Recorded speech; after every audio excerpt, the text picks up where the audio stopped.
Donc du coup, par rapport, aux IDO, non, tous les projets ne sont pas gagnants.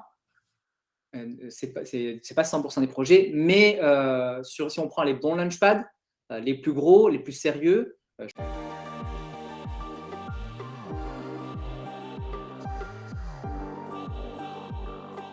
Bonjour à tous et je suis bienvenue. Salut René, tu vas bien? Salut Franck, ouais, ça va super. Et toi? Super. Je suis vraiment ravi de pouvoir discuter avec toi de sujets qui me parlent. Le marketing, c'est ma vie depuis 20 ans et maintenant le marketing dans le Web3 et comment faire pour réussir dans ces projets Web3. Et justement, j'aimerais que, avant que tu puisses te présenter, je vais te poser plusieurs questions sur ces deux gros sujets, le marketing et le Web3. René, est-ce que tu peux te présenter, s'il te plaît? Oui, avec grand plaisir et bien très ravi aussi d'être avec toi Franck. Et donc du coup pour me présenter, donc je m'appelle Rony Bépari, j'ai 34 ans, marié, papa de 2 petits-enfants, 2 ans et 1 an, 2 ans et demi et 1 an. Et je suis né à Toulouse, même si ça se voit pas trop sur le faciès. Et désormais, je suis dans le Loir-et-Cher, je me suis rapproché de ma belle famille. Donc voilà pour, les informations de base. Sinon, très rapidement mon parcours, étant petit, moi je suis très vite passionné, enfin tombé amoureux des échecs, mais pardon, vous allez voir une suite logique au fur et à mesure pourquoi je vous parle de ça. Donc l'échec, les jeux de stratégie, et les jeux de stratégie, ils m'ont poussé, à aller vers des jeux, sur ordinateur de stratégie. Et en fait, je suis, tombé très vite amoureux de ça. J'ai découvert ça en fait en sixième, où j'ai un ami qui travaillait au CNES m'a enseigné le C++ et m'a fait découvrir à la fois StarCraft. Alors je ne vous cache pas que le C++, j'ai développé pendant quelques semaines, et on a commencé à développer un jeu en 2D, tout ça, c'était rigolo, mais très vite, je me suis orienté vers StarCraft plutôt. Et après, plein d'autres jeux de stratégie, Age of Empires et Warcraft 3, où j'ai fini en équipe de France, Waouh! et 12e mondial en équipe. Donc en fait, j'ai un peu poussé, j'étais un peu en mode no life pendant le lycée et collège un peu. Et donc, j'ai été très baigné, donc j'ai énormément baigné dans le milieu des nouvelles technologies, puisque j'étais en LAN, j'étais avec des copains, on était tout le temps à fond en train de parler hardware, mais aussi software. Et donc, à l'époque, Web 2.0. Donc, cette transition m'a ensuite fait en sorte que je suis toujours resté connecté en fait au milieu, ou à l'information en tout cas, aux médias, des nouvelles technologies. J'ai toujours été un passionné des nouvelles tech. Euh, Ensuite, il y a eu l'école de commerce quand je suis arrivé un peu plus tard dans les études. J'ai fait une école de commerce et ensuite j'ai entrepris. Donc j'ai monté des startups web justement, plusieurs qui ont échoué. Notamment, à la base, c'était un site de rencontre pour Indiens, puis j'ai fait un réseau social pour différentes communautés, puis je suis reparti sur le site de rencontre à l'âge de 24 ans à peu près, et là, cette fois-ci, ça a marché parce que c'était en MLM, justement. Donc, il y avait un D'accord. site de rencontre, et si tu recommandais, si tu parrainais sur ce site web, tu as affilié des gens, eh bien, tu percevais une petite rémunération, un petit pourcentage sur l'abonnement de tes affiliés et en multiniveau. Et en fait, ça a aussi super bien marché parce que à côté, il y avait les soirées en événementiel, en physique, quoi. Chaque semaine, on organisait une soirée et ça a super cartonné. Donc ça, c'était ma première startup qui a plutôt bien, qui a eu un démarrage de succès, mais ça s'est arrêté parce que il y a eu plein de problématiques. Bon, c'est pas le sujet d'aujourd'hui, mais avec grand plaisir pour tous ceux qui sont curieux, qui veulent me poser la question, je répondrai avec grand plaisir tout ce qui s'est passé, qui m'a permis d'apprendre énormément. Et on s'en est suivi. Ensuite, j'ai fait une petite carrière de gestionnaire de patrimoine, conseiller financier en gestion de patrimoine. D'accord. Et enfin, le MLM, donc là où j'ai vraiment percé, c'était avec une entreprise dans le domaine du voyage. Et ça m'a permis de pas mal voyager. Ces 7 dernières années, j'ai fait plus de 100 voyages sur plus de Waouh! pays différents. Donc voilà, j'ai commencé à faire un début de chaîne YouTube sur ça, mais pour l'instant, en fait, quand la crypto est arrivée avec Covid et tout ce qui va, enfin, ça fait 4 ans et demi que la première fois que j'ai investi, c'était dans l'Ethereum il y a 4 ans et demi, un peu plus même. Et ensuite, durant Covid, avec Covid qui est arrivé, j'ai investi de plus en plus. Et je me suis énormément penché sur la question. Enfin, je me suis beaucoup renseigné, j'ai beaucoup appris dans le domaine de la crypto. J'ai commencé en tant que, ben, j'ai testé beaucoup de choses. J'ai presque tout testé, sans aucune, en toute humilité, hein. J'ai testé le trading, le copy trading, j'ai testé le farming, le stacking, j'ai testé la DeFi, le lending, ensuite investir. J'ai testé l'investissement dans les shitcoins. Bien sûr, j'ai commencé au tout début, hein, avec les plus grosses valeurs. le premier truc qu'on m'a appris, c'est CoinMarketCap. Donc, c'est comme ça que j'ai commencé. Et donc, du coup, voilà un peu le début du parcours. Et ensuite, très rapidement, j'en suis arrivé à une conclusion. C'est que pour moi, ce que je recherchais, c'était déjà, enfin, la conclusion, c'était par rapport à moi-même. C'est quel type de personnalité je suis, quel type d'investisseur je suis et qu'est-ce qui me correspond à moi. Et moi, en fait, ce que je recherche, c'est et à la fois quelque chose qui est totalement antagoniste, c'est et à la fois beaucoup de performance, Ouais. j'ai ce côté-là un peu casino, si on veut, mais à la fois beaucoup de sécurité, parce que j'aime pas me faire avoir, je me suis fait arnaquer plusieurs fois, j'ai perdu mon argent je me suis fait rug pull, voilà, toutes les Alors, choses qu'on peut voir dans le crypto. Et je me suis dit, ce qui me correspond à moi, c'est en fait les launchpads. Les launchpads, qu'est-ce que c'est? C'est pour le coup un intermédiaire qui peut être décentralisé ou centralisé et qui va en fait étudier les projets, analyser les projets et les soumettre à une communauté d'investisseurs. Et les investisseurs, en fonction du nombre de tokens qu'ils détiennent de ce launchpad, c'est souvent comme ça le fonctionnement, eh bien, ils vont atteindre différents tiers et en fonction des tiers, ils vont pouvoir investir une quantité plus ou moins élevée ou participer ou avoir des tickets de loterie pour être élu, enfin pour gagner, être tiré au sort, pour avoir le droit de participer à l'investissement au round public, donc les IDO ou IEO, c'est le fameux round public, c'est la dernière étape avant le listing du token, avant que le token devienne tradable. Et donc, je me suis intéressé à ça. J'ai testé plus d'une trentaine de launchpads. Et, au final, après, petit à petit, j'ai réduit aussi. Mais ça m'a permis d'avoir une très bonne expérience et une expertise là-dessus. Et petit à petit, à force de pouvoir investir et de réussir à investir dans des projets présentés en launchpad, eh bien, j'ai effectivement gagné de l'argent et du coup, je réinvestissais pour monter en tiers jusqu'à arriver sur les tiers les plus hauts des launchpads où en fait, il y a des groupes privés entre les plus gros investisseurs de ces launchpads, les clients VIP des launchpads. Et là, j'ai aussi également énormément appris, je me suis fait un bon réseau et j'ai appris à mieux maîtriser les différents rounds avant les IDO aussi, les rounds privés et seed round. Je me suis fortement intéressé et j'ai rejoint énormément de VC ensuite et investi à travers ces VC également. super. Bah, j'ai envie tout de suite qu'on aborde, parce que tu as fait une bonne présentation, on va dire, du marketing et de ces launchpads. J'ai envie qu'on attaque tout de suite en fait avec le marketing premier niveau, le MLM, multilevel marketing, parce que bah, j'ai compris que tu avais réussi à gagner ta vie et voyager, ça fait rêver ça. Moi, je fais beaucoup de marketing et c'est vrai que ce marketing multiniveau est aujourd'hui vraiment utilisé pour gagner sa vie. Est-ce que tu as des conseils pour réussir à gagner sa vie dans le MLM? Ah oui, alors c'est une question très intéressante et je serais capable de passer des jours à répondre à cette question. C'est très difficile en fait parce que tout le monde me demande, mais Ronnie, c'est quoi le secret? C'est quoi le truc? Euh, alors, je vais essayer de faire très très concis. Je vais essayer de donner quelques secrets et n'hésitez pas à regarder ma chaîne YouTube d'ailleurs, j'en partage pas mal. On aura Mais le lien et je mettrai la description de ouais, ta chaîne YouTube en bas pour la ouais. vidéo. Merci. Je pense être soi-même déjà, être authentique, s'ouvrir aux autres, communiquer et pas rester introverti, ne pas avoir peur de l'autre. Contrairement, parce que beaucoup de gens aussi, je le vois, ont des paradigmes qui font que, voilà, c'est en fait, si vous voulez, un système dans votre cerveau, dans le côté inconscient, qui fonctionne en automatique et qui vous empêche d'aller vers l'autre parce que vous identifiez l'autre à un danger ou de par votre éducation, ce que vous avez vécu quand vous étiez petit, ou voilà, vous avez créé en fait ces schémas qui se répètent en automatique par rapport à une situation donnée. Donc, s'ouvrir à l'autre, ne pas voir l'autre comme un danger, être curieux, être ouvert d'esprit, être soi-même, être authentique. Ça, c'est parmi les forces, les choses hyper importantes. Communiquer, dire ce qu'on aime, dire ce qu'on n'aime pas, être soi-même, ne pas être un mouton, ne pas vouloir ressembler à quelqu'un d'autre, ne pas copier celui qui est bel orateur, qui réussit super bien. Plutôt augmenter, amplifier ses forces et ses faiblesses. Parce que du coup, c'est une personnalité, c'est un caractère, et les gens comme ça vont pouvoir vous aimer pour qui vous êtes ou vous détester pour qui vous êtes. Et c'est ça qui est important. C'est assumer à 10 000% nos choix, nos valeurs et notre direction.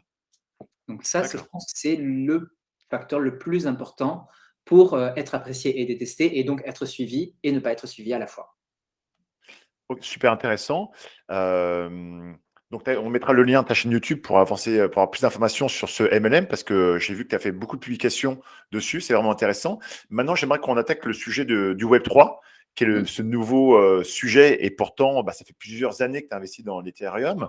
Donc, j'ai noté plusieurs questions à te poser. Et je t'en la première question de ce deuxième thématique, le Web3. Comment réussir dans le Web3? Ça, c'est encore une fois une question qui mérite une réponse qui dure des heures. Mais je pense redevenir étudiant, en fait. C'est quoi c'est l'image de celui qui aime apprendre. Être curieux et ne jamais se dire c'est bon, je maîtrise, c'est bon, je sais. Moi, aujourd'hui, j'ai tous les jours une partie de ma journée, une bonne part, des fois c'est plusieurs heures, dédiées à l'écoute de vidéos, d'experts, de podcasts. Voilà. Par exemple, moi, j'ai commencé, une de mes sources préférées, c'est Cryptost. C'est quelque chose que j'aime beaucoup. Je lis tous les articles presque quasiment, j'écoute tous les podcasts quasiment, en tout cas tous ceux qui m'intéressent. J'ai lu toutes leurs fiches au début quand j'étais il y a 2 ans, je crois, ou 3 ans maintenant, quand je les ai découverts, il y a 2 ans et demi, 3 ans, je crois que j'avais commencé à lire leurs fiches. Au tout début, quand je voulais devenir beaucoup plus expert sur le domaine. Donc ça, c'est une façon déjà d'aborder le Web3, c'est déjà apprendre, c'est la théorie. La deuxième façon d'apprendre le Web3, c'est de faire, c'est de tester et c'est d'investir. La meilleure façon, en fait, c'est de se vautrer, j'ai envie de vous dire. Et de voir ça comme un jeu. Et c'est pour ça aussi, n'investissez jamais d'argent dont vous avez besoin, etc. Bon, je ne vais pas faire tous les disclaimers, mais voilà. Et le mieux, c'est d'utiliser. Un utilisateur apprendra beaucoup plus vite qu'un lecteur. Vous avez beau apprendre à nager sur un livre ou à faire du vélo sur un livre, vous apprendrez vraiment à nager ou à faire du vélo quand vous allez essayer, vous allez prendre, voilà, vous allez vous vautrer, vous allez, à la natation, vous allez peut-être boire quelques tasses.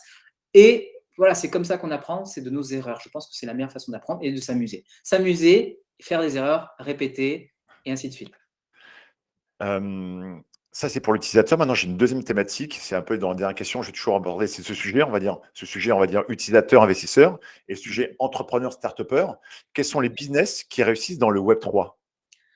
Alors, très bonne question. Alors, quel business, quelle start-up réussissent dans le Web3?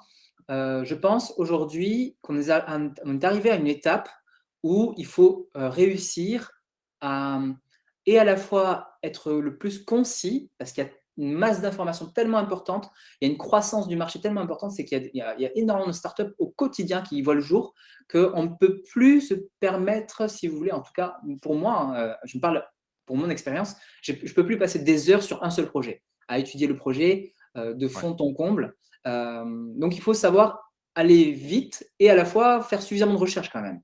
Donc il faut trouver le juste milieu, cette balance entre rapidité et vraiment étudier le projet. Et donc, quels critères pour le projet? Il y en a beaucoup, vraiment. Déjà, un projet, bien sûr, les fondamentaux au niveau économique. Essayer d'avoir cette vision de demande, d'offre, et comprendre, enfin, de manière économique, macroéconomique, est-ce que le service proposé par le projet répond à une réelle demande? Ouais. Ça, c'est vraiment la base, c'est les fondamentaux. C'est, voilà, est-ce qu'il y a un marché pour ça? Est-ce que le marché est prêt? Parce que ça peut être quelque chose vraiment assez futuriste, mais est-ce que c'est pas un peu loin par rapport à aujourd'hui? Bien sûr. Ou encore, est-ce qu'il y a des concurrents? S'il y a des concurrents, combien? S'il y en a beaucoup trop, est-ce que c'est pas un peu trop tard pour arriver? Parce que je vois encore aujourd'hui des DEX qui apparaissent, par exemple. C'est compliqué parce qu'il y a tellement de DEX, tellement de forks, tellement de. Enfin, pour ceux qui ne savent pas c'est quoi un DEX, c'est un exchange décentralisé où on peut swapper, échanger des tokens contre d'autres tokens. Un peu comme, on va dire, les leaders qui peuvent être Binance, Crypto, ou Et Coinbase. ou en décentralisé, il y a PancakeSwap, par exemple, sur la BSC, Ouais, ou encore QuickSwap sur Polygon, etc. etc. d'accord. En fait, voilà, il faut bien regarder donc s'il y a une offre et une demande et à quel niveau on se situe par rapport aux concurrents ou si on est les premiers ou pas, etc. Ça, c'est un premier point. Les fondateurs, l'équipe, est-ce que les compétences sont bien variées, complémentaires, complètes par rapport au projet, par rapport aux Mmh. besoins du projet? J'ai vu des équipes où il y avait plein de techos, mais il n'y avait aucun gars du marketing et ils sous-traitaient le marketing. Ça, en général, ça pue. Ou alors le contraire, il n'y a que des gens du marketing et de la finance, Ouais. mais niveau tech, il n'y a personne quoi, en interne. Euh, voilà, voilà, il faut vraiment se voir. Alors, ça ne veut pas dire que ça ne marchera jamais. Il y a des projets qui réussissent comme ça, mais en probabilité, moi j'en parle toujours en probabilité, voilà, faut mettre plutôt les billes de son côté, quoi. Ensuite, il va y avoir par exemple les advisors. C'est bien qu'il y ait des advisors, c'est beaucoup mieux. Et aussi des advisors impliqués, parce qu'il y a des fois il y a des projets, il y a des advisors qui mettent juste des billes Ouais, et ils ne font pas trop grand-chose, quoi. Moi, je préfère des advisors qui peut-être vont mettre pas d'argent, mais qui vont être très présents sur du conseil, sur de l'accompagnement, de la mise en relation avec des partenaires, avec des incubateurs, etc. Autre point, les VC, les investisseurs qu'il y a derrière. Quels VC? Est-ce que c'est des VC connus? Est-ce que c'est des VC de bonne taille? Est-ce que c'est des VC qui apportent de la visibilité au projet? Est-ce que c'est, encore une fois, c'est un peu comme les advisors, mais un peu différent. C'est plus des organismes, c'est plus des fois institutionnels ou privés. Ça peut être des VC décentralisés aussi. Quelle taille? Qu'est-ce qu'ils peuvent apporter en termes de visibilité pour le projet? Ce qui est chose qui est très important, puisque un projet, pour qu'un token, par exemple, prenne de la valeur, ouais. donc que l'investissement soit réussi, il faut qu'il y ait derrière de la demande après le listing. C'est qu'il y ait des gens, parce qu'il va y avoir au listing, des gens qui vont vendre les tokens parce qu'ils les ont eu en private round ou avant ou à l'IDO et qu'ils sont sur. Et c'est une partie des investisseurs qui veulent récupérer leur mise de départ assez rapidement, même si, bien sûr, la plupart des investisseurs aguerris et professionnels sont là pour investir sur du temps long, du holding, etc., quoi. Regardez également les réseaux sociaux de ces projets. Est-ce qu'ils sont bien gérés? Est-ce qu'ils sont vivants? Est-ce qu'il y a une communauté vivante? Est-ce que c'est un nombre croissant? Est-ce qu'il y a une croissance organique ou est-ce que c'est une croissance payée? Est-ce qu'il y a des zombies, des morts, des fantômes? Est-ce qu'il y a des bots? Est-ce que ça a été fait, ça a été grossi artificiellement? Est-ce que il y a des publications qui varient? Est-ce qu'il y a des compétitions, des organisées, des glims, etc.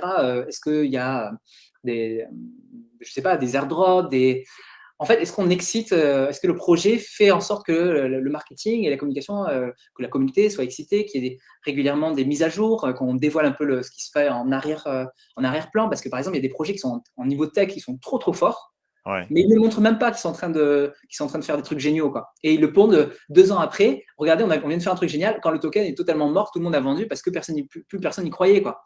Donc, en fait, voilà, il y a encore énormément de points que je pourrais aborder. La tokenomics, c'est très important que ce soit équilibré, qu'il y ait vraiment une bonne partie plutôt pour le fonctionnement du service. Et par exemple, si c'est un play to earn, voilà, qu'il y ait une bonne partie de la tokenomics qui fasse en sorte que le projet, par exemple, qui récupère des fonds d'une façon ou d'une autre, des tokens, de par l'achat, par exemple, des NFT, par les joueurs vendus par le jeu vidéo, que c'est l'essentiel de ces fonds soit réinvesti pour que les gens soient attirés, les joueurs soient attirés par le jeu, quoi, qu'ils aient envie d'aller chercher des récompenses, d'aller chercher le trésor, d'aller battre le monstre, peu importe voilà, le modèle économique, mais qui ait en fait des incentives pour que le token toujours remonte, que les gens aient envie toujours d'acheter le token ou que le projet lui-même achète son propre token.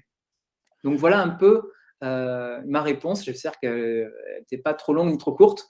Mais voilà, on pourrait aborder encore beaucoup d'autres points et aspects. Je pense que j'en rate plein là, mais voilà, c'est très large, quoi. Bah, justement, il y a 2 autres points que je voudrais te voir avec toi, mais juste avant, j'aurais une question. On Ouais, parle de finances décentralisées, on parle ouais, d'investissement. Là, on va parler du sujet, on va dire, parler des investisseurs et après on finira, pour tout ce qui est, on va dire, des finances décentralisées, IDO pour les entrepreneurs. Mais ma première question, c'est, pour un investisseur qui veut, réussir à investir dans la finance décentralisée, il y a énormément de projets, ça prend beaucoup de temps. ouais, Il y a aussi une façon, c'est comme ça qu'on s'est connus par des proches en commun qui nous ont mis en relation pour un nouveau type d'investissement, qui s'appelle le copy trading. Est-ce que tu peux ouais. m'expliquer, qu'est-ce que c'est copy trading? Quels sont les avantages et les inconvénients, d'investir dans le copy trading? Bien sûr, tu as déjà dit, on remet ce fameux disclaimer, il faut investir l'argent qu'on est prêt à perdre. Oui. Ce n'est que des conseils qu'on peut donner toi et moi et il faut faire très attention, il faut faire ses propres recherches avant, de pouvoir mettre de l'argent dans, des investissements, aussi bien crypto que autres. Est-ce que tu peux me parler Exactement. du copy trading, s'il te plaît? Oui, avec grand plaisir. Alors, le copy trading, c'est quoi le principe? C'est que vous mettez votre argent, par exemple, sur Binance, le plus gros exchange au monde, et vous n'avez soit pas le temps de trader, comme c'est mon cas. Par exemple, moi, voilà, j'ai développé, enfin, j'ai énormément étudié le trading. Je me sens capable de trader tout seul et avec, bon, bref. Mais j'ai pas le temps. Donc, du coup, la solution, c'est le copy trading. Et le deuxième profil, c'est quoi? C'est la personne qui n'a aucune compétence en trading et qui n'a pas envie de se former dans le trading. Ou, bref, ou qui n'aime pas les courbes, ou qui, peu importe. Et bien, pour ces deux profils-là, donc, c'est hyper intéressant d'utiliser le copy trading. Donc, le copy trading, c'est quoi exactement? C'est un trader, en fait, qui, lui, trade déjà pour lui-même ou pour d'autres clients en copy trading. Et donc, du coup, nous, on va juste se greffer à lui avec une clé API. C'est sécurisé. Il a le droit juste de trader vos fonds et pas de les retirer. Et donc, du coup, il va, en fait, acheter, vendre des crypto-monnaies.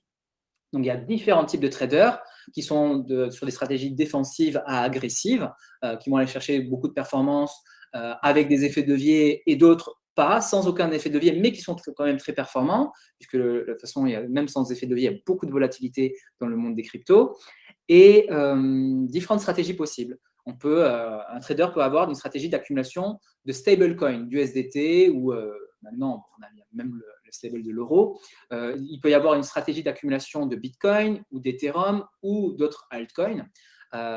Moi, personnellement, par exemple, je suis client d'un trader qui est un des meilleurs traders au monde, d'ailleurs, sur une stratégie d'accumulation de Bitcoin, qui est un trader déjà depuis longtemps sur le Forex à la base, et qui, depuis plus de 6 ans, trade les crypto-monnaies, et qui a des performances incroyables. Je suis son client depuis début 2020. Et là, il a sorti au 1er mars son copy trading, parce qu'en début 2020, c'était des signaux. Il fallait moi-même que je passe les ordres d'achat et de vente dès que je recevais les signaux. Là, c'est vraiment du passif. Enfin, depuis le 1er mars, c'est vraiment du copy trading. Il n'y a plus rien à faire. Je ne fais plus rien. Pendant la nuit, lui, il est en Thaïlande, donc il passe des ordres à 4 h du matin, 3 h du matin. Je me réveille et c'est sympa, le portefeuille qui grossit. Quoi. Bref. Et du coup, voilà, le copy trading, qu'est-ce que c'est? Il y a les traders, comment ils se rémunèrent? Il y a deux façons, deux types de traders. Il y a des traders qui vont se rémunérer avec un pourcentage des bénéfices. Donc, s'il y a des pertes, ils ne se payent pas. Et s'il y a des bénéfices, ils se payent entre 15 et 80%. Donc, ça dépend des traders. Donc, il y a des traders qui disent, moi, je prends 1%. Il y a des traders qui disent, moi, je prends 15%, d'autres 30%, etc. Moi, personnellement, j'aime pas parce que je crois aux crypto, j'investis en crypto et je mets des sommes assez conséquentes. Donc, du coup, pour moi, c'est plus intéressant de payer un abonnement. Donc, moi, je prends les traders qui prennent 0% sur les bénéfices, mais qui prennent un abonnement, un frais fixe tous les mois. Et le trader en question, moi, j'aime bien parce que moi, j'en ai testé d'autres qui étaient assez chers, en fait, à 189, 210 euros par mois. Et là, celui avec lequel je suis, il est à 50 euros par mois. Donc, ça, c'est vraiment chouette parce que c'est vraiment pas cher. Super. Bah, on mettra le lien donc, de cette plateforme de copy trading pour expliquer aux personnes comment se renseigner Ouais, dessus et éventuellement faire ce système de copy trading. Même moi, tu m'en as parlé, ça m'intéresse très clairement. J'ai ouais, regardé et je vais investir dans le copy trading. Enfin, investir, c'est un lapsus, mais ouais, enfin, non, non, mais c'est ça. C'est investir en fait dans cette nouvelle façon d'investir qui, pour moi, peut être complémentaire. C'est ça que je pense que je peux faire mes propres recherches et investir par moi-même, mais je peux aussi laisser faire un pro et voir les avantages et inconvénients, le gain de temps de ne pas faire énormément de recherches sur tous les systèmes d'investissement ouais. et mettre une petite somme avec lui et voir quelle est la rentabilité éventuelle. Et justement, parmi ces différents investissements, c'est le dernier sujet qu'on aborde ensemble, c'est les IDO. Aujourd'hui, il y a énormément, tu en as parlé en amont, ces fameux launchpad. Donc, sur ces IDO, donc, qui sont des Initial Dex Offering, j'aimerais Mhm. toujours qu'on parle des deux sujets. Donc là, côté investisseur, Oui. comment un investisseur peut investir dans des IDO? Donc, tu as parlé de PancakeSwap via le blockchain BSC. Tu es spécialiste dans les IDO. Comment faire pour réussir? Et la deuxième question, est-ce que tu peux nous donner des conseils? Est-ce qu'on peut te suivre pour que tu puisses nous dire quels sont les IDO? Moi, j'ai pu investir dans une IDO via en fait une launchpad qui s'appelle Maillard Launchpad, où il y avait Oui. un projet sur le métaverse qui s'appelle Ethereum.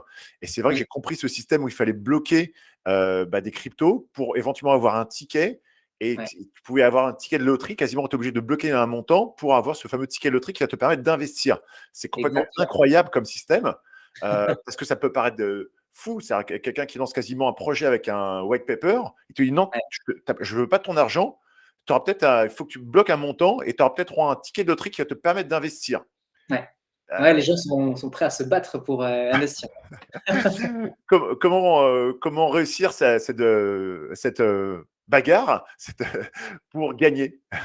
Alors, génial. Alors, je fais juste un petit pas en arrière pour répondre à une chose que je n'ai pas répondu sur le copy trading. Oui, Par rapport au service, alors, par rapport à ce que j'utilise, moi, en fait, j'ai choisi une stratégie très défensive parce que le trader que j'ai choisi, c'est très important parce qu'il y a des traders qui vont trader, donc, comme je vous le disais, avec des effets de levier. Moi, mon trader que j'ai choisi, pour moi, parce que je cherche la sécurité quand même, avec de la performance, j'ai choisi un trader qui n'utilise aucun effet de levier.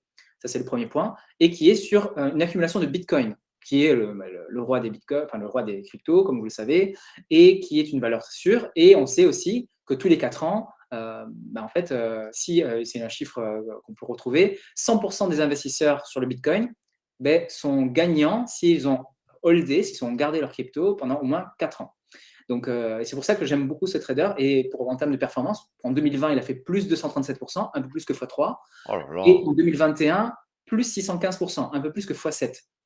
Donc, imaginons que vous avez acheté le Bitcoin par rapport à un moment où vous avez acheté, par rapport à aujourd'hui, vous avez fait x3 sur la valeur du Bitcoin, mais qu'en plus, ce trader par-dessus, il a tradé et il a augmenté votre nombre de Bitcoin par 7,15, et x3 fois 7,15, vous avez fait plus que x21 sur votre mise de départ.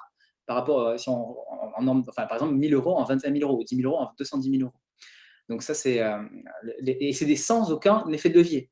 Et c'est pour ça que j'aime beaucoup ça, c'est qu'on a mélangé ces deux stratégies, sécuritaire et performance. Et donc, pour revenir au combat des investisseurs qui veulent miser, qui tirent un ticket de tombola par rapport à leur stacking, les IDO, donc tous les IDO ne fonctionnent pas comme ça. Tous les launchpads ne fonctionnent pas comme ça, en fait. Là, en l'occurrence, donc, il y a d'un côté les launchpads où, effectivement, en fonction de votre tiers, vous allez avoir un nombre de tickets pour la loterie. Et donc, chaque ticket gagnant, c'est par exemple un droit d'investir de 75 dollars ou 200 dollars, ou voilà, ça dépend des launchpads, ça aussi le montant qu'on a le droit d'investir par ticket gagnant. Et forcément, plus le launchpad grossit et historique, en général, plus il a tendance à réduire le gain par ticket gagnant, le droit d'investissement par ticket gagnant. d'accord. L'autre type de launchpad, c'est des launchpads qui vont avoir un montant garanti d'investissement en fonction du tiers. Oui, Et autre modèle aussi, c'est que sur ces montants garantis, sur les launchpads de montants garantis, ça va être un FCFS, First Come, First Serve. C'est premier arrivé, premier servi. d'accord. Ça veut dire que, par exemple, j'ai stacké 10 000 euros sur un launchpad, ou 1 000 euros, ou 500 euros. Enfin, voilà, encore une fois, ça dépend des tiers, des capacités de chacun, etc. Eh bien, je vais, par exemple, si j'investis 500 euros, j'ai le droit, par exemple, d'investir 20 euros ou 30 euros sur un projet. Mais dès que le projet, on peut investir dessus, je sais qu'en concurrent, j'ai peut-être 10 000 investisseurs Mhm. et qu'il n'y a que 2000 places ou 1000 places. Et donc, du coup, il va falloir aller assez vite et investir dès l'ouverture, dès le lancement quoi, de l'IDO, parce que, en fait, au bout de 2, 3, 4, 5 minutes, des fois, il n'y a plus de place, enfin, il n'y a plus d'investissement possible, tout est parti. Donc, ça, c'est en fonction de la hype du projet. Et en général, les plus gros launchpads ne présentent que des bons projets. Et donc, du coup, c'est pour ça que tout le monde se bat sur tous les projets. Et donc, c'est pour ça que ça va très vite. Donc, Mais ça, donc, c'est le deuxième type. Et il y a aussi le mix entre les deux. ouais, Les débuts de tiers, c'est en loterie. Et à partir d'un certain tiers, c'est un montant garanti. d'accord. Mais tu disais que les gens se bagarrent sur les launchpads.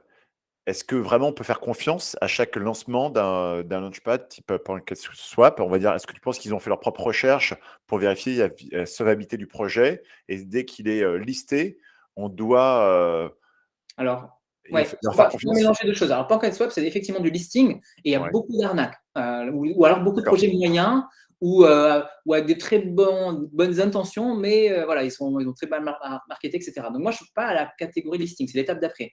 Moi, je ne d'accord, travaille pas sur cette étape. Je ne d'accord, fais, enfin voilà, j'ai perdu beaucoup d'argent et gagné aussi beaucoup d'argent sur les listings, mais je n'investis plus sur les listings personnellement, même si beaucoup d'accord, de gens le font encore et qu'on peut gagner de l'argent sur les listings et en perdre beaucoup aussi. Moi, j'investis toujours l'étape d'avant d'accord, et même 2 étapes avant aussi. Donc, d'accord. j'investis. Donc, pour faire un peu l'ordre des étapes, si vous voulez, la toute première étape pour une startup, quand elle lève des fonds, et ça va répondre aussi à la question d'après à la Ouais, fois, c'est aller chercher des fonds auprès de business angels ou donc on appelle ça les angel rounds ou il y a aussi des fois c'est directement le seed round. Et Ouais. ensuite, va y avoir le private round, puis le public round. Le public round, donc le private round, c'est qui investit dessus? C'est les VC, Ouais. c'est les investisseurs privés, enfin, des gros groupes, etc. Ensuite, le public round, c'est là où il y a le fameux IDO ou IEO ou ICO et aussi INO maintenant avec les NFT. Et donc, du coup, moi, j'interviens sur ce round-là et celui d'avant. Donc, moi, en fait, je ne l'ai pas dit, mais je travaille pour un des plus gros launchpads au monde, Starter, et donc qui est dans le top 10 mondial. En octobre, on était numéro 1 mondial en ROI. En février, numéro 2. Et en mars, on était numéro 9. Donc, voilà pour. Et je suis le Head of IDO Business Development. C'est Donc, ce que tu m'as moi, en dit, fait, je reçois effectivement 2 à 5 projets par jour. J'étudie énormément de white paper, de tokenomics, de pitch deck à longueur de journée, enfin toutes les semaines. Donc, oui, j'ai développé une certaine expertise sur ce sujet-là. Et donc, du coup, par rapport aux IDO, non, tous les projets ne sont pas gagnants. C'est pas 100% des projets, mais si on prend les bons launchpads, les plus gros, les plus sérieux, je peux en citer plusieurs, Volca Starter, DAO Maker, enfin, je pense, par exemple Bullperks, etc. Il y en a beaucoup. C'est vraiment des launchpads très sérieux et qui ont fait leur place et qui sont là depuis un moment. Eh bien, quasiment 100% de leurs projets sont gagnants. Presque, pas 100%, peut-être sur l'un d'entre eux, mais en fait, ils sont en fait un mauvais projet chez eux maintenant. C'est un projet qui va faire seulement x2, x3, Waouh! 1,5. Et un bon projet chez eux, et aussi en fonction des conditions de marché aussi, ça dépend quand on est en bear run, forcément, en bear market, ça marche, on a moins de rentabilité parce que la plupart des gens veulent se protéger en fiat ou retirer leurs fonds. Mais en bull run, par exemple, c'est normal d'avoir des x10, x15, x20, x50 et même x100, x200. Et j'ai même vu un x1100 l'an dernier. Donc, assez incroyable. Quelqu'un qui aurait 1000 euros se retrouve avec 1 100 000 €. Super, bah, tu me mettras les liens de ces différentes plateformes que tu Oui, avec m'as plaisir. mentionnées. C'est incroyable ce type d'ADIO. Justement, toi, tu disais que tu intervenais aussi beaucoup en premier lieu, vraiment, on va dire en conversion. Comment faire pour trouver ces projets, on va dire en tant que business angel? Est-ce qu'il faut sur Twitter certains tags? Est-ce qu'il faut te suivre sur LinkedIn? Est-ce qu'il y a des communautés sur Discord? Comment faire? Oui, mais j'ai même créé un groupe Telegram où je fais profiter un peu de mes compétences et mon réseau, surtout, ça provient du réseau, hein. Moi, avec ma casquette, en fait, les différentes casquettes d'investisseur, en fait, comme je suis arrivé dans le top tiers de plusieurs launchpads, j'ai pu rencontrer des gros investisseurs, des millionnaires de la crypto, des VC, et forcément, on a beaucoup échangé, on s'est partagé nos contacts, on a créé un réseau, on a aussi créé une communauté, en fait, d'investisseurs qui ont un certain portefeuille. Et du coup, forcément, j'ai accès à ces projets en avant-première, soit à travers ces investisseurs, à travers ces VC. Et moi-même, j'ai rejoint plusieurs VC. Donc, voilà un peu, et incubateurs aussi, les incubateurs, avoir le lien direct avec des incubateurs, ça c'est intéressant pour avoir les projets en avant-première. Donc voilà les différentes sources pour avoir ces projets en avant-première. Après, c'est pas parce qu'on les a en très early ou que des gros investisseurs ont mis de l'argent que ça va marcher. Ça peut Bien foirer sûr. aussi.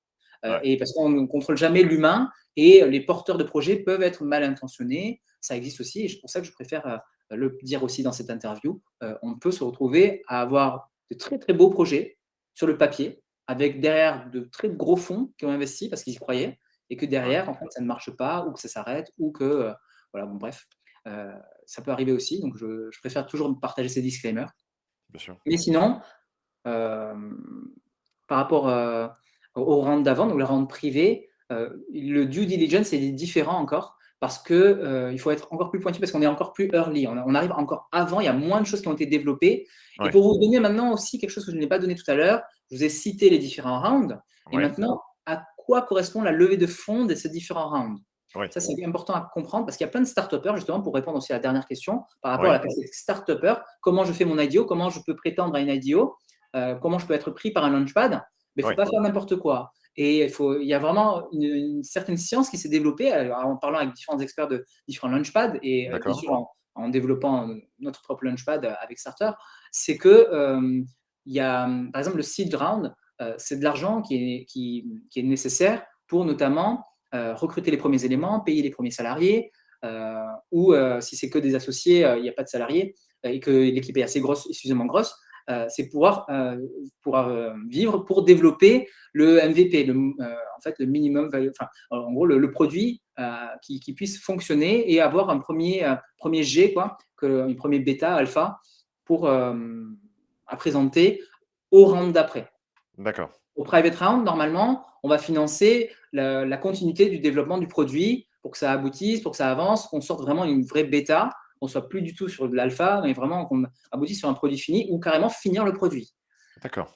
Normalement, le round public, ce n'est pas pour financer le développement du produit. Ou peu en fait. J'ai vu, même s'il y a encore, on accepte des startups qui le font encore, mais la plupart, enfin, les plus beaux succès, c'est ça que je veux dire. Comment les success stories ont fait Oui. pour avoir une explosion et un engouement dès le départ et un token qui ne chute pas et qui fait que monter et qui se stabilise à un bon niveau, ben, ces success stories sont arrivés avec un produit fini en fait. Eh Avec oui, un produit que bien les sûr. gens pouvaient tester. Bien sûr. Et du coup, le niveau de confiance de l'investisseur, il n'est pas du tout le même que si le produit n'est pas fini du tout, s'il est dans les cartons, ou, enfin, voilà, ou si on ne le voit pas. Quoi. Bien sûr. Donc, idéalement, si possible, parce que bien évidemment, dans des projets, ce n'est pas possible d'avoir le produit fini. Et ça, je le comprends totalement. Et ça, il faut. Voilà. Et donc, c'est en fonction du projet. Mais là, normalement, l'IDO, c'est fait pour financer essentiellement la liquidité, tout d'abord. Donc, les fonds levés, 50% à 100% des fonds levés en IDO, normalement, c'est pour la liquidité, pour que la paire du token soit tradable. Ça, D'accord. c'est normalement ce pourquoi est fait le public round. Et pourquoi pas une partie pour financer du marketing, pour justement accroître la communauté, se faire connaître, attirer du monde, et attirer pas que du monde de la crypto, Oui. si possible, pourquoi pas faire en sorte que notre service soit très accessible, très simple pour toucher les gens qui sont en dehors de la blockchain, des investisseurs qui sont, enfin des gens qui sont là pour utiliser le service et qui sont prêts à donc acheter le token, qui est un token, un utility token qui sert à faire fonctionner le service. Et donc là, ça va permettre de soutenir, encore une fois, le prix du token par rapport aux investisseurs qui vont vouloir sortir, en fait, des utilisateurs, des usagers du service qui vont faire monter le prix du token ou le maintenir au prix où il est. Et c'est très important parce qu'en fait, un token qui fait que baisser, pour l'image de l'entreprise, c'est ultra mauvais, même si derrière, Ouais. l'équipe est en or. L'équipe, c'est que des gens superbes qui développent. C'est des techos, etc., ou tout ce qu'on veut. Mais d'un point de vue marketing, c'est ultra mauvais Bien d'avoir un sûr. token qui fait que s'effondrer. Et on ne peut pas trouver des incentives pour dire aux investisseurs, gardez ce token, ne le revendez pas. Est-ce que vous êtes obligé, est-ce que vous pouvez le stacker pendant un certain temps ou est-ce que vous pouvez le revendre, mais si vous le gardez pendant 3 à 6 mois, eh ben, vous avez un bonus? Exactement, ça c'est très intéressant ce que tu dis. Bien sûr qu'il y a plein de façons de donner envie aux gens de garder leur token et même d'en accumuler encore plus. Et là, il faut faire preuve d'ingéniosité. Et en fait, il faut aussi sortir, enfin, think out of the box. Donc, vraiment sortir de la voie royale, qui est le stacking, notamment, parce que tous les projets proposent le stacking. Il faut le faire. Ouais. Ce n'est pas parce que c'est la voie royale qu'il ne faut pas le faire. Ce n'est pas mon discours. Mon discours, c'est qu'il faut faire tout ce qu'il faut faire dans la voie royale, mais il faut aussi faire d'autres choses supplémentaires. Trouver des choses qui n'existent pas ou alors que certains projets ont fait qui n'étaient pas trop repris par tout le monde. Par exemple, je ne sais pas, inventer un système de tiers et après le listing, plus on cumule des tokens, plus vous avez le droit à des cadeaux à venir, par exemple des NFT, des drops ou des rendez-vous avec les cofondateurs, un repas pour rencontrer ou une visite au siège ou je ne sais pas, enfin, donc connecter les deux mondes, le côté virtuel, le côté réel. Ça peut être offrir, je ne sais pas, des goodies, une casquette, un t-shirt, ou stacker, enfin voilà, ou ça peut être encore ceux qui vont faire tant d'utilisation du service ou du jeu, ils vont atteindre tel niveau, et bien ils vont avoir tant de récompenses, etc. Bref, il faut être inventif et trouver un maximum de choses qui font que les gens n'ont non seulement pas envie de vendre, mais qui ont envie de racheter derrière. On parle aussi de NFT et de création de NFT pour financer un projet avec ce qu'on pourrait appeler des NFT for Utilities. Il y a un exemple qui marche très bien aux États-Unis, c'est la communauté VeeFriends. Donc, c'est un entrepreneur qui a une entreprise VaynerMedia, qui a investi dans beaucoup de projets. Et au lieu de créer ses coins, il a créé ses NFT, donc VeeFriends, avec ses fameuses utilities. Et il a réussi à, on va dire, lever des fonds. Et en plus, il a mis en place un système de redevance où chaque fois que quelqu'un veut vendre ses NFT, il va toucher 10%. Est-ce que c'est plus intéressant pour un entrepreneur de lancer une IDO ou de vendre ses NFT, même si ça peut être complètement différent? Ben, en fait, on peut faire exactement la même chose, parce qu'en fait, un NFT, c'est quoi? C'est juste un token. Donc, en fait, avec des tokens ou enfin, que l'investisseur, en fait, final, il ait plusieurs tokens, par exemple 10 000, 1 million ou 1 milliard de tokens, ou que l'investisseur ait un token, enfin, qui est un NFT, puisqu'il est unique, enfin, il se différencie des autres tokens, enfin, des autres NFT parce qu'il y a une image différente ou je ne sais quoi. Ça n'a pas tellement de différence par rapport au niveau technologique. Parce qu'on peut D'accord. faire exactement la même chose sur les tokens. On peut rétribuer, par exemple, sur chaque transaction, le projet peut récupérer, par exemple, 5% ou 10% D'accord. de la valeur de la transaction. Et ça, tu le vois souvent dans ces types de projets où aujourd'hui, Oui, bon, bien sûr, ça existe. Et d'accord, par exemple, un pourcentage donc, de ces tokens vont être reversés, par exemple, pour le burn du token, pour que ce soit déflationniste, pour soutenir la valeur du token. Ça peut être reversé pour la liquidité, donc pour, par exemple, 1% des transactions et des frais de transaction est récupéré pour, je sais pas, 20% ou peu importe le pourcentage. Pour la liquidité, ça peut être récupéré pour l'écosystème, pour un fonds de sauvegarde, par exemple, ou une assurance pour au cas où il y a un hack, etc., pouvoir rembourser. Il y a plein d'utilités possibles. Et donc, du coup, aussi, pour les détenteurs de tokens, on peut faire la même chose que pour les NFT. Donc, par exemple, sur un NFT, on nous dit, vous avez tant de récompenses ou les royalties, les fameux royalties. Mais en bien fait, sûr. dans les tokens aussi, on peut créer un système de royalties où, en fait, à chaque fois qu'il y a une transaction, le porteur de projet est récompensé et rémunéré. Euh, je voudrais finir avec une question qui maintenant, concrètement, en termes de différents types de business, on a abordé ce sujet, je voudrais qu'on aille un petit peu plus loin. On a vu beaucoup de IDO ou de projets blockchain qui partent de play to earn. Oui. Les gens adorent les play to earn. On a commencé à parler de fameux maintenant les NFT utilities pour VFriends. Euh, Quels sont, à ton avis, vraiment les business qui peuvent fonctionner? Par exemple, moi, je suis dans la headtech. Est-ce que, à ton avis, il y a des sujets à faire dans la headtech où on va parler que de play to earn? Maintenant, il y a un nouveau système qu'on appelle le move to earn, avec par exemple une application qui s'appelle Stepen. Euh, Est-ce que concrètement, il faut rester que sur des thématiques, on va dire, copier-coller de ce qu'on voit, ou on peut attaquer d'autres sujets? Je parle de la tech ou de création de valeur, on va dire peut-être, moi je sais pas. Concrètement, quels sont les sujets qui peuvent vraiment être abordés ou ne pas être abordés lorsqu'on veut lever des fonds avec une IDO? Moi, je pense qu'on peut viser très, très large. Tout est possible. Vraiment, avec la blockchain, j'ai vu des choses impressionnantes et on peut, le move to earn, qui aurait pensé ça, il y a, ne serait-ce que 6 mois, enfin ou 1 an, je sais pas combien de temps.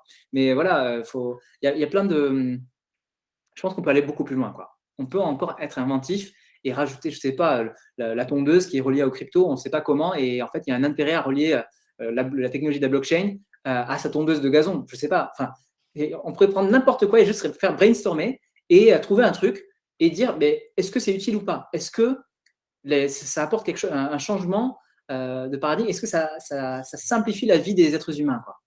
Et si ça simplifie la vie des êtres humains, ou ça la rend plus ludique, justement, ou ça la rend. Ouais, si ça donne le sourire d'une façon ou d'une autre, parce qu'on gagne du temps, ou on gagne de l'argent, ou on gagne du rire, mais d'une façon ou d'une autre, les besoins de Maslow, quoi. Mais si ça y répond, clairement, il faut foncer, il faut proposer son projet, il faut le défendre, il faut avoir la foi, il faut se battre. Et c'est ça un entrepreneur, c'est résoudre les problèmes, c'est prendre des revers, peut-être se faire refuser, mais revenir à la charge avec les améliorations par rapport à la critique qu'il y a eu, etc. Excellent. C'est drôle parce que dans ce que je t'entends, je suis complètement d'accord avec toi. On revient un peu sur ces sujets marketing, comprendre les besoins des clients, savoir y répondre, essayer, réessayer, avoir d'éventuels échecs et rebondir. Ouais. C'est vraiment intéressant tout ça et ça me donne vraiment envie d'en savoir plus sur ce que tu fais. Donc, j'ai vu que tu avais un profil LinkedIn, tu m'as parlé de chaîne YouTube, tu vas nous envoyer différents liens. Si les gens veulent en savoir plus te concernant, comment faire pour te contacter? Qu'est-ce que tu peux leur proposer comme service? Ouais, alors, sur LinkedIn, de toute façon, on peut voir, une partie de ce que je fais. Donc, vous pouvez me contacter sur LinkedIn, par rapport à moi, j'ai ma casquette de consultant et ma casquette, donc consultant blockchain. Moi, c'est plus la partie, business model, tokenomics, financement, heu, marketing. Et l'autre casquette, effectivement, je travaille pour Starter, donc en tant que Head of IDO Business Development. Donc, si vous voulez soumettre votre startup pour lever des fonds, avec grand plaisir. J'ai aussi, vous pouvez me contacter soit via LinkedIn, soit via autre Telegram, par exemple. Si vous souhaitez investir dans les rounds privés, j'ai un groupe pour ça. Ce que tu disais, ouais. Voilà. Donc, il y a ça. Et enfin, pareil, contactez-moi sur Telegram pour, si vous êtes intéressé par le copy trading, si vous voulez en fait faire fructifier un capital en passif, que vous ayez des connaissances en crypto ou non, et bénéficier donc de très belles performances. Sachez que si vous investissez sur le copy trading, moi, j'invite à investir là par rapport à aujourd'hui sur 2 à 3, 4 ans, parce que le prochain halving day, c'est 2024. Et donc, le prochain bull run, c'est après, quelques jours, semaines après le halving day. Et donc, du coup, tout le monde, beaucoup en tout cas d'institutionnels, banques d'affaires, JP Morgan, BlackRock, etc., attendent le Bitcoin entre 100 000 et 500 000, et d'autres même parlent bien plus pour le prochain bull run. Donc, si vous êtes prêt à investir sur 2 ans ou plus, 2, 3 ans, 4 ans, clairement, le copy trading, ça peut être totalement fait pour vous, surtout si vous n'avez pas le temps, comme moi, et vous souhaitez faire d'autres choses et vous éclater, et voyager. Super. Et ça donne envie de voyager, de réussir dans les cryptos. Ronnie, merci beaucoup pour tous ces conseils. C'est vraiment très intéressant. Si tu veux bien, donc tu m'enverras tous ces liens que je mettrai en lien de la vidéo pour que les gens puissent te contacter et avoir plus d'informations. Et merci beaucoup, Franck, pour cette interview. Je suis super honoré que tu m'aies choisi, et j'ai passé un agréable moment avec toi, et à très vite. À bientôt, Ronnie. À bientôt. Ciao, ciao. Ciao.